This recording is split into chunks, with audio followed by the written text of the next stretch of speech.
Hey, good evening, folks. This is Jay from Cold Nights, and we are here for episode 3 of the Cold Takes podcast. Tonight, I have a very special guest, my good friend Jason, also known as the Red Viking. How you doing today, Jason? Hey, doing great, doing great. How you doing, Jay? I am very sick, but I was excited about this podcast, so I didn't want to postpone it. How are you feeling? Luckily, I'm feeling okay. I'm feeling okay. Hopefully not over Zoom. You're gonna kill me with your sickness, but yeah. Yeah, it's those internet germs. I'd like to start off with having my guests tell the listeners a little bit about themselves, what they're doing on social media, what kind of content they're creating, and a little bit about their history. So what do you got going on, Jay? Yeah, so for myself, I am making videos on YouTube where generally what I do is I will post highlights of my Twitch content as well as I will post opinion pieces on some series that I really care about, such as the Tales series.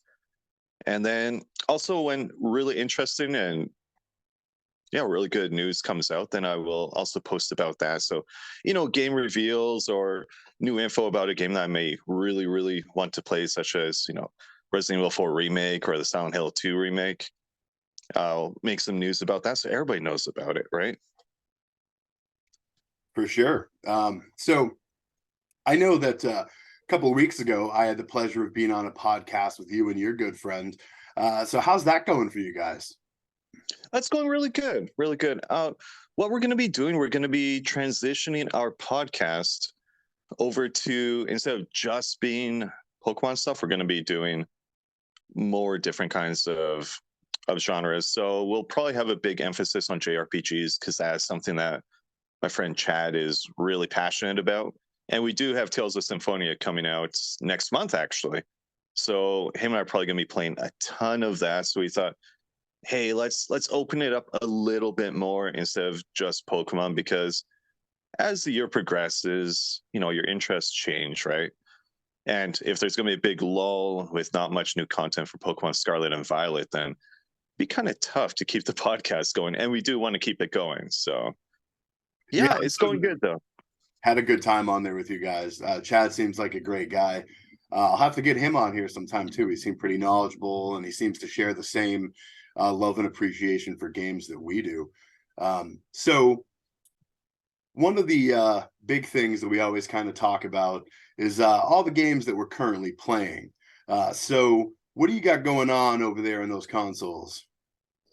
So right now, what I got going on, I'm playing through Ratchet and Clank Rift Apart. It's one that I've been streaming on Twitch, and I absolutely love it. It is such a callback to those old school, back on the N64 with Super Mario 64 or the Banjo-Kazooie series, even DK64, those 3D platformer collectathons.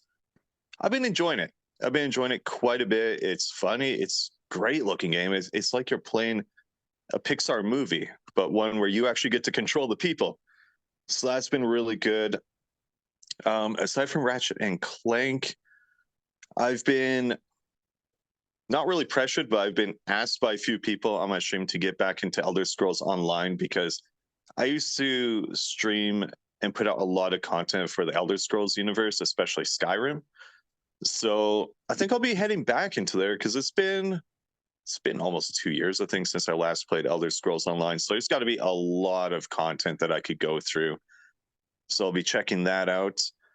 But as of now, I'm just anxiously awaiting the new releases that are going to be coming out later on this year. And I've already alluded to them, but Tales of Symphonia Remaster, I can't wait to dig into that. Resident Evil 4, Silent Hill 2. Hopefully Silent Hill 2 definitely comes out in 2023 and doesn't get pushed back, because I really want to see a good Konami game again. It's been a long time. Yeah, it's been a while. Yeah. But yeah, that's a lot of the stuff I've been going through. Been playing a little bit of Jackbox, Phasmophobia. Those games, I play them casually. I just take my time with them, especially when I get new people in there that are trying out Phasmophobia for the first time. It's always great how scared they get when they die the first couple times from the ghosts, the spirits they're haunting. Oh, it's a good time. It's a good time. Well, I But think yeah. I think it's great that you were really into Elder Scrolls. I remember when that game launched, Elder Scrolls Online. I was huge into it. I greatly enjoyed those wars over like the castle keeps and stuff. Uh, Oh there, yeah. there was so much content, and it felt so magical. Getting to experience the same kind of things you did in Morrowind and Oblivion and Skyrim, but in this MMO, style, and getting to play with all these other people. And there was, all of the group stuff, but there was so much stuff to do individually. It was basically like, uh, Elder Scrolls 6 kind of. Yeah, yeah, and it's been so nice that we are able to play that because it's been since 2011 since Skyrim came out, and there still has not been an actual Elder Scrolls 6. So this has definitely helped ease that horrible, horrible long wait that we've been having to go through. But yeah, it's a good game. And when it first came out, you had Cyrodiil and everything, and you could do a lot of stuff, especially those big wars that you're talking about, where you could like set up like ballistas and everything, and that's a lot of fun. But as they've continued to release expansions pretty much once every year, now we have like a lot of Tamriel that we can explore now. And that's been really good because Morrowind, Oblivion, Skyrim, and even like Daggerfall, and I think it was Arena was the first one. We've been through a lot of the different lands, but there are still places that we never really explored. So Elder Scrolls Online with their expansions has really helped bring that to life of what it would be like. So yeah, great game. I've played it a lot with my wife. I've played it with different people that I've met that I've become friends with through Twitch. So it's been good. It's been good, and hopefully it's not going to be too much of a learning curve when I jump right back into it because apparently they got new stuff that they've released, such as like a trading card game now, and I don't know, lots of stuff, lots of stuff. Good MMO though. That's triple triad now. Yeah, yeah, right. Oh, another thing to get sucked into and lose hundreds of hours of my life. So I'm looking forward to it though. That is always the goal with video games. Uh, Me myself, I've been playing some smaller games. Kind of trying to ramp up to some of those JRPGs that I actually made a video about earlier today, trying to get off my backlog. I've been playing a game that I downloaded actually this morning called Cattail. Okay. It's actually like a pretty fun little indie, like cat RPG, where like you hunt and you fish, and you get to make your own cat. So I imagine everyone makes their cat that looks like the one they have in their house, and it was really cute, but it did have a little bit of depth to it. It was pretty fun. And then last week I was playing a couple of visual novels. One of the ones I played was called Milky Way Prince, and it was pretty interesting because it had like your normal, romance, physical stuff, but it also focused on a relationship that was actually abusive. And there Oh, was three or four different endings that actually depended on how you reacted to a lot of the abusive behavior that you received. So it was hmm. definitely very like introspective, and kind of explored the dynamics in a relationship that aren't necessarily the good ones, and Yeah. had a killer art style. I would suggest anybody check it out.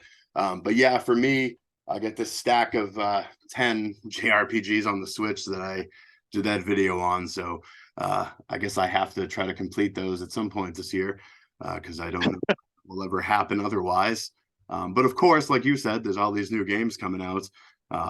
Three different Yep. releases, the Fire Emblem game, all these horror games. So I imagine some of these will remain in the backlog, but we can hope. Um, We got the new Zelda coming out too. That's definitely going to take quite a few hours as well. So, I mean, good luck with it though. If you could get it done, dude, massive props. All right, that would be awesome. so here's the first controversy. I do not like Breath of the Wild. I did not enjoy Oh, it. I did not really play too far into it. I adored Age of Calamity, because I'm a huge like Tecmo Koei Warriors person, and I yes. do love the story. But me personally, and I've had this debate with a lot of my pals on Twitter and YouTube.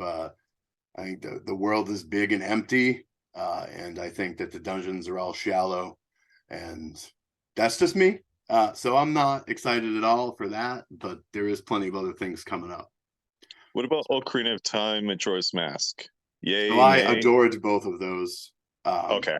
and I adored basically everything else. Skyward Sword, I those games, like the games that were on the Wii, um, I didn't really play them myself because I'm not a huge motion control person, like at all. Oh, But okay. I definitely experienced them with my wife, like the traditional sitting on the couch while they're like sitting on the floor. Like I watched her play through it all, and I'm giving her advice and tips. Um, and then, of course, like I said, probably one of my favorite games of all time is Hyrule Warriors. I went crazy Mm. with all of the releases, all three of them. The one on the 3DS, the Wii U, and then of course the definitive Switch one. I probably put 150 hours into it. I wanted because they increased the level cap to like 255, so you could literally grind characters eternally. And there was a couple that I was intent on getting to 255, like Skull Kid and Zelda. Um, Mhm. and I loved A Link Between Worlds. And in the definitive edition, they had the color scheme for Hilda. So I was enjoying playing my Hilda Zelda all of the level 255. So Yeah. yeah, I love the franchise, going all the way back to the original Nintendo games. I don't understand what everyone sees in Breath of the Wild. I actually felt that some of those smaller experiences were deeper. But that's just me. Hmm. I take So it you're you not looking really forward enjoyed that to. one. Well, Breath of the Wild, I'm not a huge fan of it because I hate the fact that your weapons can break. I Mhm. found that really frustrating. That's not something where when I'm playing a Zelda game that I'm thinking my sword is going to break because reasons. Um, I think it's not even realistic because I mean, if you had a sword and it was tempered pretty good, sure, it would dull, but then just take it over to a blacksmith, get it sharpened, and then run back out there instead of being like, oh crap, the blade broke or the hilt or whatever, right? So I thought that was weird, but it was fun having Zelda as really, or the universe of Hyrule being open world. I thought that was nice because Zelda was actually the first franchise that I really fell in love with back in the Super Nintendo. Mhm. So, so I'm hoping Tears of the Kingdom will be.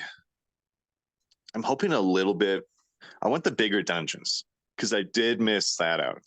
Sure, we had lots of trials that you could do, but where's like my water temple that I'm supposed to get frustrated that I hate it so much, you know?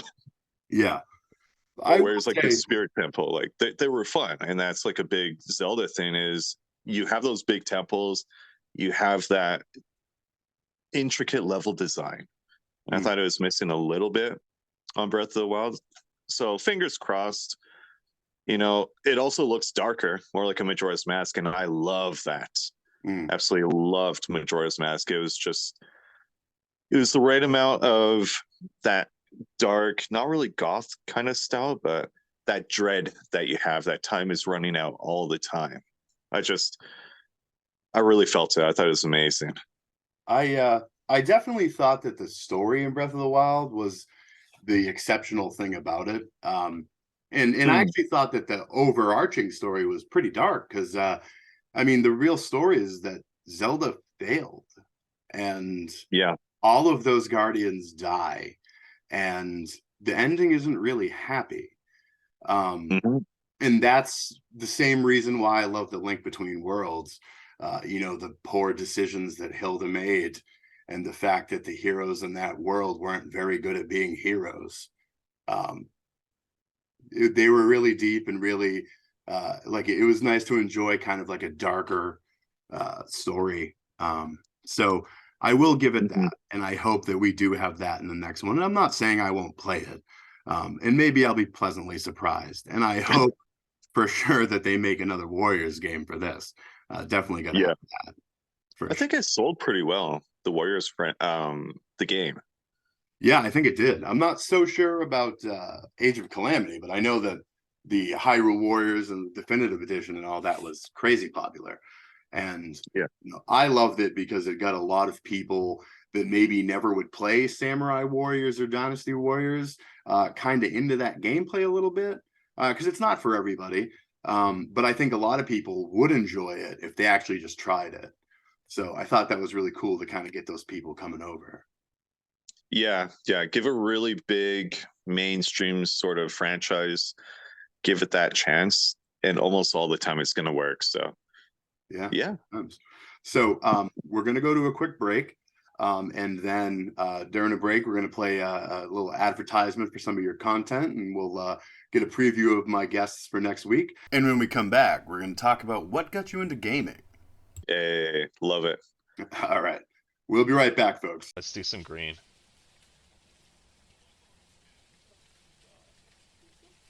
Do I look good? Oh, I don't look good? What?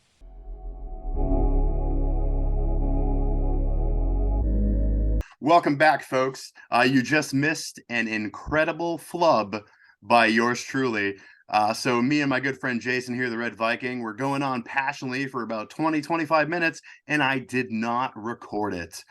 So I'm going to add in some like booze, some good effects, because that was definitely a huge boner. So once again, Jay, I'm sorry, but we're going to try it again. All right, let's get this. I heard the recording went live, so we are good. Yeah, for sure. We double checked that. So the next topic I wanted to kind of get to, I'd like you to touch on for our listeners a little bit, what kind of got you into gaming when you were young and kind of what your journey through gaming has been like. Yeah, sure. So what got me into gaming was my dad I got a brother and a sister, they're both younger than me. My dad bought us all a Super Nintendo for Christmas one year. I want to say it was probably back in like 1994, I want to say. And the game that it came with was The Legend of Zelda: A Link to the Past. And when I was super young, though, that was an incredibly hard game. I actually, because you've played it before, right? Yeah. Yeah, yeah. So the part that I actually had a really hard time with is when you go to rescue Princess Zelda at the very beginning of the game, and you have that guy, I call him the ball and chain guy. He Yep. would kill me like every single time. And being so young, I just got frustrated, and I was like, all right, you know what? I'm gonna play some sports outside or something, right? Because I played a lot of baseball and hockey and all that growing up. But the Super Nintendo was the origin. Because that game was so tough, my parents actually got Super Mario World. And that one was much easier to get used to, figure out how it all works. I mean, you can sprint, you can jump, easy, right? Very simple. But as I got older, I kept on going back to Zelda. And what really made me fall in love with it is I thought I'd beat the game. You know, I went through the three temples, got them, got the Master Sword. Then it's okay, go rescue Princess Zelda because what was his name? Algonim, I believe it was, Mm-hmm. you know, kidnapped Princess Zelda, right? So run over there, you do the fight, you do all that stuff, and then you go to the Dark World only to realize you have to rescue the seven maidens. And that just blew my mind because I thought, you know, this is it, the game is done. And it's like, whoa, really? We're like not even halfway done because we only did 3 dungeons. Now we gotta do 7? And it was at that very moment where I was like, I love this. Let's go. And ever since then, I loved it. So I grew up as a Nintendo fanboy. You know, back in the day, it was always Nintendo versus Sega.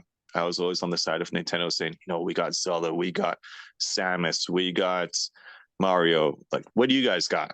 And they're like, oh, we got Sonic. And I thought, yeah, that's not nearly as cool. So, yeah, Super Nintendo, I love that. Then I went over to the N64, the GameCube. And then once I hit the Wii, I fell out of love with Nintendo because of the amount of shovelware that was coming to games. It wasn't gripping me. And I thought, you know what? I'm growing up. I want more mature games. So what is out there? And that's where I saw PlayStation. And I saw everything that they have going over there. And I love RPGs. And the GameCube had a couple of amazing RPGs, but not a lot. And then when it came to the Wii, especially the first few years, there was not a lot of RPGs, JRPGs, anything like that. But I really, really, really needed something. So went over to PlayStation. Absolutely loved it because they have some killer franchises and titles over there. And that's where I've been going. So these days now, I play PC, Steam. They're doing an amazing job with JRPGs and just every single genre of game you could think of. And then I have my Nintendo Switch. I actually do have all the different consoles, which was not the initial plan at all. But here I am, and I'm so incredibly lucky to be able to say, oh, yeah, if I want that game, I can get it. It's just, I don't want to buy everything because I do want to save up some money because we're adults. And, if something breaks, you want to be able to fix it. So, yeah. So I can't really dip into like the let's have fun sort of thing much. But yeah, that was growing up though. Huge Nintendo fanboy. I will always have a soft spot for the Zelda franchise, for the Mario franchise, and that's the big reason why I keep going with Nintendo. Why I have a Switch is because I heard the hype of Breath of the Wild, and I thought, oh, dude, I've got to get this. It wasn't my cup of tea, really. It wasn't as good as other people make it out to be, in my opinion, but I still love it. Link's going to go out there, going to save Zelda. I'm all for it, even though, personally, I really like Sheik. I think she's cooler. But anyways, yeah, that was my upbringing. What about yours? So I think I might be a little older than you. I'm 39. Oh, okay. Yeah, you got a few years on me. I'm just turned 36. Oh, cool. So I actually got handed down from my sister her ColecoVision when I was probably like 5 years old. And, if any of the listeners remember, that was it was around the Atari time when there was 5 or 6 companies that basically made their own Ataris. And it had like the phone controllers that had like a little joystick and like phone buttons on it. And I used to play with that so much until I finally destroyed it and like ripped the wires out and just played with the phones like they were phones or walkie-talkies. And then, my parents got me a Nintendo and then a Super Nintendo. But the Super Nintendo was where I really kind of developed my gaming habits. I loved A Link to the Past, but I also was obsessed with Street Fighter 2. I was obsessed with the 2-player cabinet they had at our local Walmart. And every weekend we'd go shopping, me and my brother would have to play. And I became so obsessed. And when they brought it to home consoles, I went wild. I had to have the game. I played it constantly. I had to have all the G.I. Joe figures they made for Street Fighter. And then one day, I don't remember if it was EGM or Game Pro or whatever the magazine I was reading back then was. They were showing some of the initial pictures for some of the games that were going to be on the PlayStation. And they had a picture of a huge spider and a zombie. And it was Resident Evil. And I was like, there's no way they're going to make a game like that. And then a huge amount of time went by, and finally it came out. And I don't think that my parents bought it for me. They were never the type that like kept me away from like violent or graphic games, but they didn't, we didn't have a ton of money at the time, but I was always able to rent games. And when I finally got my hands on it, picking up that long box off the like bookshelves at the rental place, I was like, this is going to be so awesome. And I got it home and it was. And I became obsessed from that point on. I remember when Resident Evil 2 came out, I begged my dad to have it ready in the car when I got out of school on release day, and he had it.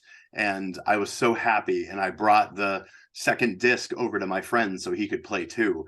And I've never missed a title since. And hot take, I actually liked Resident Evil 6 better than 4 and 5. No way. Yeah, No way. I was obsessed with that game, and I still am.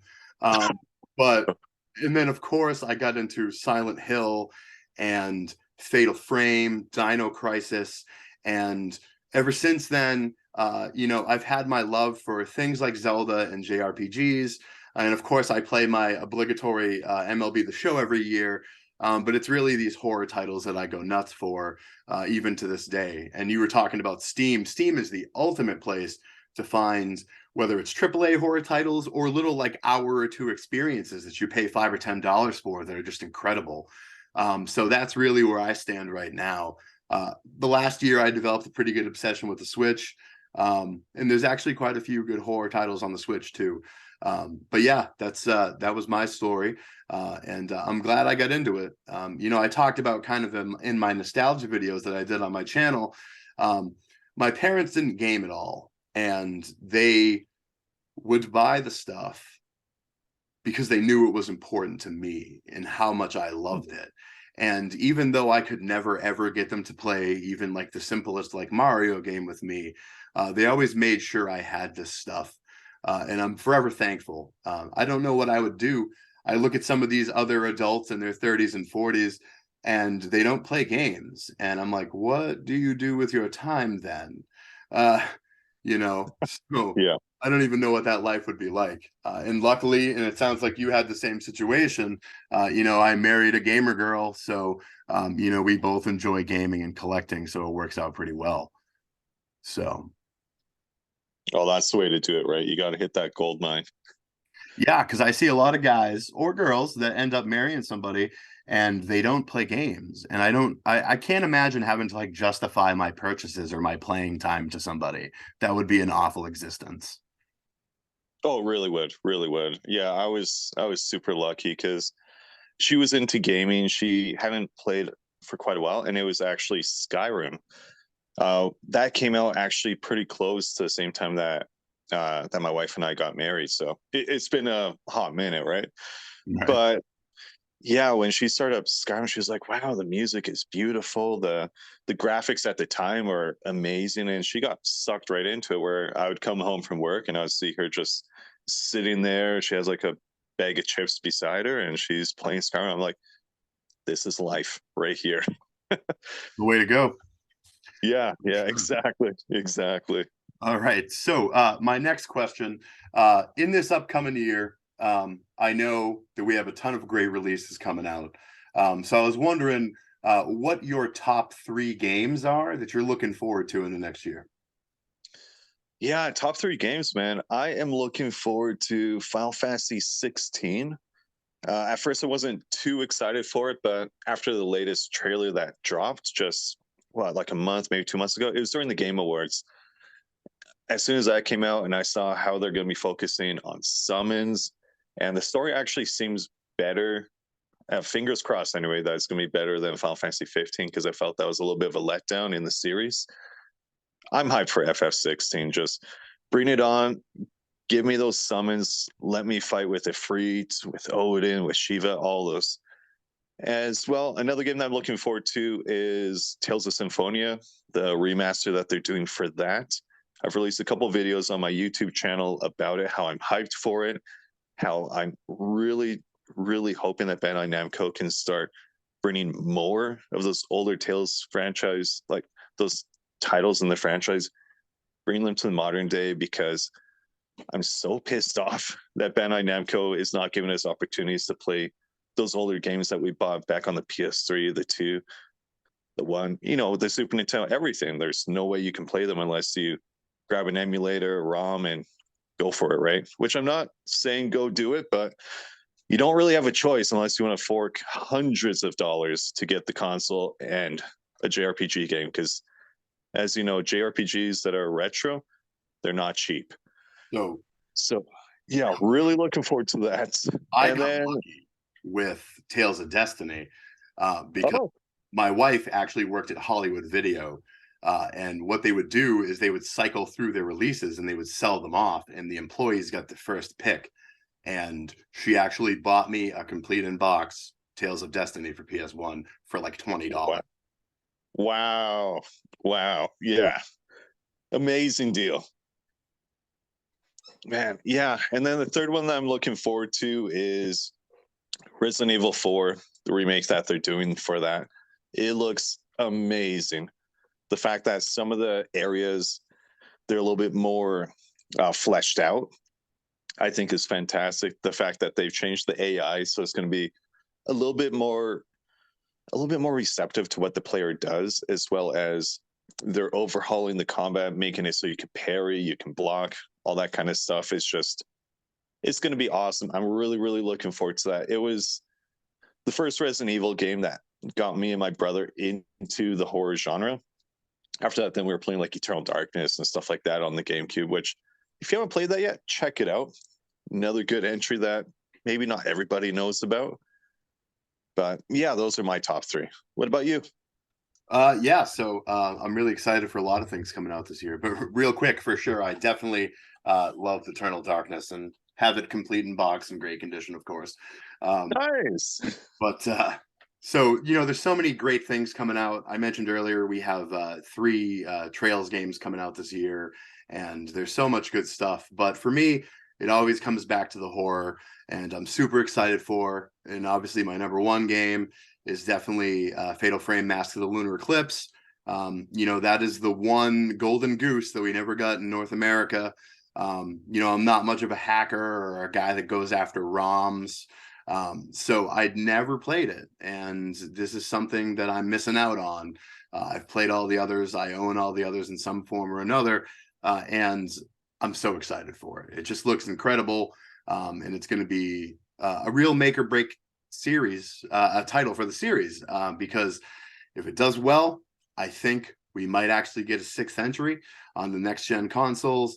If it doesn't, I'm afraid it's probably the end for it. So I'm really staking a lot on this one for sure. And then number 2, definitely Fire Emblem Engage. Looks incredible. The more and more I see of it, the more excited I get. The character designs look awesome. They're so colorful and vibrant. And I had played the Warriors games for the series a ton, being a Tecmo Koei fanboy. But I did kind of miss that deep tactical combat and that exhilaration when you're playing permadeath mode, knowing that every decision you make on that battlefield really matters. And I'm so excited to experience that. And then I'm actually not going to go with Resi 4. I'm going to go with Silent Hill 2 Remake. And hopefully, like you said, that will come out this year and not get pushed back. But I've told many people before, I think we have a generation of kids that never got to play a good Silent Hill game. Going back to the Vita, Downpour, all of them, they've all been just terrible. And PT was like a nice little reprieve and got everyone excited, and that all fell through. Well, this can change it, along with those other games they announced. So I'm super excited for that. It's going to be the year of horror. It's going to be the year of JRPGs, and I think we're going to spend quite a lot of money. Yes, yes. And even though our wallets will cry, we'll be so happy to play it. For sure. So last question I have for you, sir, is, it's new year, new opportunities. What are you looking forward to doing with your channel and your content in this upcoming year? Man, this year is going to be all about growth. I just started my YouTube channel actually in the summertime. So, I had to go through those baby steps of releasing those videos. They're just awful. But you know what? I had to learn how to edit. I had to kind of find my groove. And that was 2022. So 2023 is going to be a year of growth.